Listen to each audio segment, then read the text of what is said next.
Rua das Pretas, biografia de um nome que resistiu à cidade. Há ruas em Lisboa que passam despercebidas, mesmo a quem nelas entra. A Rua das Pretas, discreta, transversal à Avenida da Liberdade, entre a Rua de São José e o ritmo apressado da cidade moderna, é uma delas. Não tem monumento, não tem placa explicativa, não integra roteiros turísticos. É apenas um nome numa placa branca. É ainda assim constitui um arquivo inteiro, um dos mais antigos e persistentes registros da presença africana feminina na história urbana de Lisboa. O topónimo está documentado pelo menos desde 1567, desde o século XVI, nas memórias paroquiais elaboradas após o terremoto de 1755, tendo sobrevivido ao próprio sismo, às reconstruções pombalinas e às sucessivas reescritas ideológicas da cidade, incluindo a do Estado Novo. A sua antiguidade sugere, porém, uma existência anterior aos registros formais. Imaginem. O facto de o nome ter permanecido sem explicação oficial, sem celebração, faz dele um raro testemunho de continuidade num espaço urbano que apagou muitos outros sinais semelhantes. A história que a Rua das Pretas revela não é a dos homens acorrentados que chegaram ao Terreiro do Paço, nem a dos diplomatas africanos recebidos na corte, mas a de mulheres africanas livres, forras ou nunca escravizadas, que construíram uma presença económica estável e duradoura na Lisboa moderna. Encontraram na área próxima do antigo chafariz de Santana, hoje Campo dos Mártires da Pátria, um espaço para residir, negociar, hospedar forasteiros e criar raízes numa cidade em permanente movimento. O chafariz foi durante séculos um dos principais centros de distribuição de água da capital.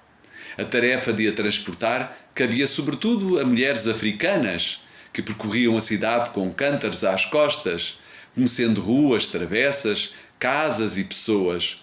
No cotidiano urbano eram conhecidas como donas da rua, regateiras que dominavam o comércio ambulante, levando mercadorias e notícias por toda a Baixa e afirmando uma autoridade prática no espaço público raro para mulheres da época.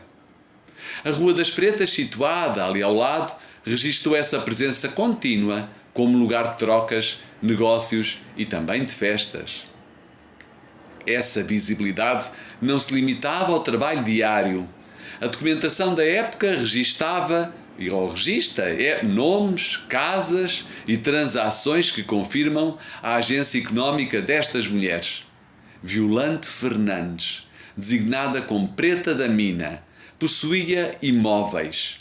Bárbara Fernandes, mulher preta, vivia de rendas em casas suas avaliadas em valores significativos para a época. Na zona da Rua das Pretas, as casas eram usadas como estalagens informais para romeiros, comerciantes, marinheiros e diplomatas que atravessavam uma Lisboa cosmopolita ligada a rotas europeias e imperiais. Essa autonomia individual sustentava-se numa teia coletiva. Instituições como a Confraria de Nossa Senhora do Rosário dos Homens Pretos, criada no final do século XV na Igreja de São Domingos, funcionavam como estruturas de apoio social.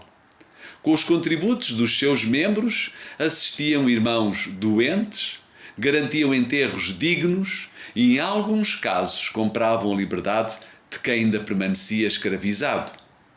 Era uma forma organizada de proteção e resistência num tempo em que tal vocabulário não existia. Nesta mesma geografia, já no século XIX, o eco dessa tradição feminina encontrou continuidade noutras figuras. No Campo de Santana destacou-se Andresa do Nascimento, conhecida como Preta Fernanda ou Fernanda do Vale, que dominou a cena social e boémia do seu tempo. Se as mulheres do século XVI haviam conquistado a autonomia através do comércio e da propriedade, Fernanda impôs-se no universo masculino, frequentando círculos públicos e chegando a torear na antiga praça ali existente. A presença negra feminina não desaparecera, transformara-se. O declínio dessa visibilidade começou com as reformas pombalinas. O Alvará de 1761 determinou que pessoas escravizadas trazidas das colónias seriam livres à chegada ao continente. E em 1773 a escravatura foi formalmente abolida em Portugal. As motivações, expressas pelo próprio Dom José I, o rei, combinavam pragmatismo económico e administração colonial. A presença africana na capital diluiu-se progressivamente. Os nomes desapareceram dos registros. As histórias foram absorvidas pela narrativa genérica do povo português. E a memória tornou-se invisível. Lisboa nunca teve um momento de ruptura nem uma decisão coletiva de recontar esta história.